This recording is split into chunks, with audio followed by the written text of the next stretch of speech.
এই গদিতে মোদি থাকবে না। মোদিকে জানাতে চাই যে তুমি মসজিদের বিরুদ্ধে যুদ্ধ ঘোষণা করোনি, ইসলামের বিরুদ্ধে যুদ্ধ ঘোষণা করেছো। শুধু ইসলামের বিরুদ্ধে যুদ্ধ ঘোষণা করোনি, সংবিধানের বিরুদ্ধে যুদ্ধ ঘোষণা করেছো। শুধু সংবিধান নয়, স্বয়ং নমরুদ যেরকম আল্লাহর বিরুদ্ধে যুদ্ধ ঘোষণা করেছিল, অমিত শাহ, নরেন্দ্র মোদী আল্লাহর বিরুদ্ধে যুদ্ধ ঘোষণা হয়েছে। আমরা যে ইমানদার ভারতবাসী, আমার বাপ দাদারা রক্ত দিয়ে গিয়েছিল এই ভারতকে রক্ষা করার জন্য, ইংরেজ মুক্ত করার জন্য। দুঃখের বিষয়, ইংরেজের চামচা নরেন্দ্র মোদী, অমিত শাহ গদিতে বসে সেই স্বাধীনতা সংগ্রামীদের ইতিহাস ভুলিয়ে দিয়ে দেশ দখল করতে চায়।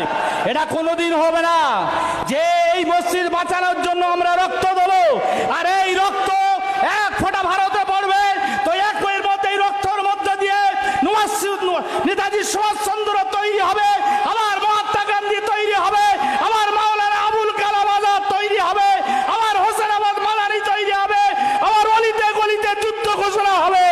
এই যুদ্ধ ঘোষণায় যেরকম নমরুদ ধ্বংস হয়েছে, ফেরাউন ধ্বংস হয়েছে, আজকে আমার অমিত শাহ এবং নরেন্দ্র মোদী ধ্বংস হবেই হবে ইনশাআল্লাহ।